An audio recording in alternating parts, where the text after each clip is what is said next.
पार्वती ने उस उबटन में प्राण फूके, उस पुतले में प्राण फूके और उसे द्वार पे बैठा दिया। अब उधर से भोलेनाथ आ गए।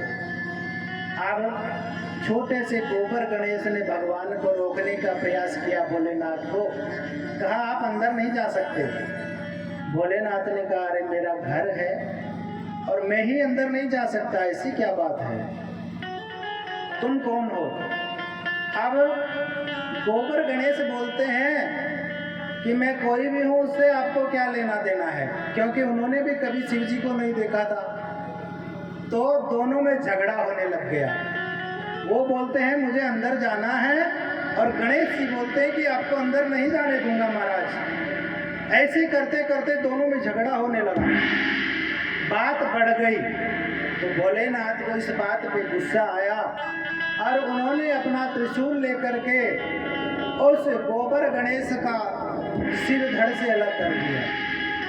और जब इस बात का माँ गौरी को, पार्वती को पता चला तो दौड़ करके आई और विलाप करने लगी और भोलेनाथ से कहती है कि आपने मेरे पुत्र का वध कर दिया, ये मेरा पुत्र था, आपने इसको मार डाला। जब तक मेरा पुत्र जीवित नहीं होगा मैं यहाँ कैलाश पे नहीं रहूंगी और मैं भी इस कैलाश का त्याग करके चली जाऊंगी महाराज। भोलेनाथ को बाद में पता चला कि वो ये तो मेरा पुत्र था। कहा गौरी कोई बात नहीं है, चिंता मत करो, मैं इसे जीवित करता हूँ। भगवान ने, भोलेनाथ ने अपने गणों को आदेश दिया कि कोई भी जीव जंतु पशु पक्षी जो पहले मिले, जिसका अभी में मृत्यु हुई हो, उसका सिर लेकर के आओ। तो सबसे पहले उनको हाथी का बच्चा मरा हुआ मिला, जिसका सिर लेकर के आए और भगवान भोलेनाथ ने उस गोबर गणेश के ऊपर हाथी के बच्चे का सिर लगा दिया। तब से सूंड वाले गोबर गणेश जी हमारे सामने हैं। ये उस गोबर की कृपा है, गौ माता के गोबर की। और सबसे पहले पूजे क्यों जाते हैं ये भी मैं आपको बताता हूँ। एक समय सभी देवताओं के अंदर इस प्रकार का वाद विवाद हो गया था। पवन देव कहते हैं कि मैं बड़ा हूँ, इसलिए सबसे पहले पूजा मेरी होनी चाहिए। मैं आपको बताने जा रहा हूँ कि गणेश जी सबसे पहले क्यों पूजे जाते हैं, उसकी कथा आ रही है।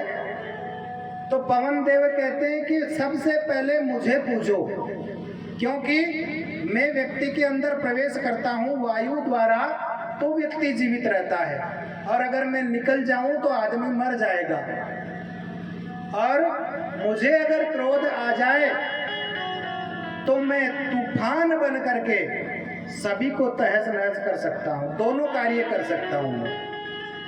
अब महाराज जल देवता कहते हैं कि अरे छोड़ो महाराज, तुमसे बड़ा मैं हूँ। मैं अगर व्यक्ति को ना मिलूं, वरुण देवता जो पानी हम पीते हैं, अगर मैं किसी व्यक्ति को ना मिलूं तो व्यक्ति मर जाएगा।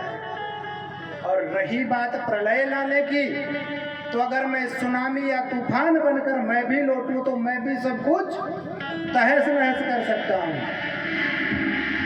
महाराज सूर्य देव पीछे थोड़े रहने वाले थे।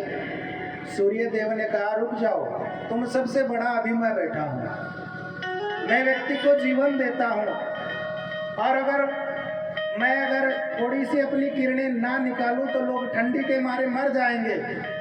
और रही बात प्रलय की, तो मैं अपनी आग को अगर तीव्र कर देता हूं तो महाराज सब जल करके भस्म हो जाएंगे। अब ये बात सब लोग अपनी अपनी राय रख रहे थे। इधर से आ गए अग्निदेव। अग्निदेव ने कहा कि सबसे पहले पूजा मेरी होनी चाहिए, मैं सबसे बड़ा हूं, क्योंकि तुम्हारे बिना तो जीवन चल सकता है लेकिन मेरे बिना जीवन नहीं चल सकता। क्योंकि मनुष्य तो दूर की बात है, देवताओं को भोजन भी मेरे द्वारा ही मिलता है, देवता भी भूखे मर जाएंगे। और रही बात प्रलय लाने की, तो मैं भी अगर आग लगा दूं तो सब लोग जल करके मर जाएंगे, ना जीव बचेगा ना जंतु बचेगा। फिर आता है इंद्रदेव। इंद्रदेव ने कहा कि नहीं नहीं, मैं तुम्हारा सबका राजा हूं, और राजा प्रजा का मालिक होता है, इसलिए मैं तुम सबसे वैसे ही बड़ा हूं, इसीलिए पूजा सबसे पहले मेरी होनी चाहिए। अब जब ये लड़ने लगे तो महाराज उधर से घूमते घूमते कौन आ गए? नारद जी आ गए। और नारद जी तो आप जानते हैं, अभी आपने कथा में सुना, नारद के बारे में भी बहुत बड़ा प्रसंग है। ये भक्तमाल में आता है महाराज, उसमें भी पूरा 2 दिन लगता है सुनते सुनते।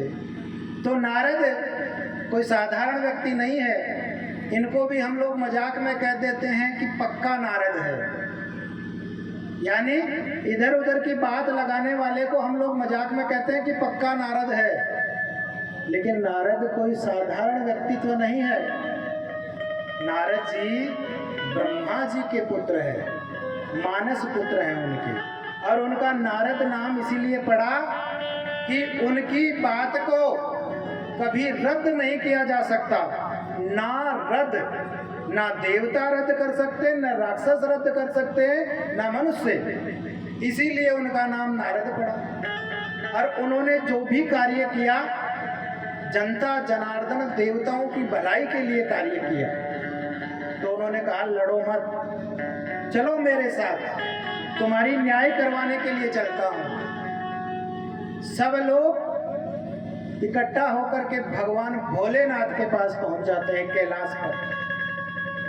अब वहां पर अच्छा एक बात देखिए, ये भगवान भोलेनाथ के पास ही क्यों गए? और देवताओं के पास भी तो जा सकते थे, लेकिन भोलेनाथ के पास ही जाना क्यों उचित समझा? विष्णु भगवान के पास भी जा सकते थे, या ब्रह्मा जी के पास भी जा सकते थे, लेकिन भोलेनाथ के पास जाना क्यों उचित समझा आपने? नहीं कर रहा है क्या? भोलेनाथ के पास ही इसीलिए गए, इसको ठीक करो भैया थोड़ा सा। ये जो जनरेटर लगा है इसको थोड़ा सा दूर कर दीजिएगा, सबसे ज़्यादा तो आवाज़ उसी का इधर आ रहा है। हाँ तो चेंज कर दीजिए, लाइट आ गई। भोलेनाथ के पास इसीलिए गए क्योंकि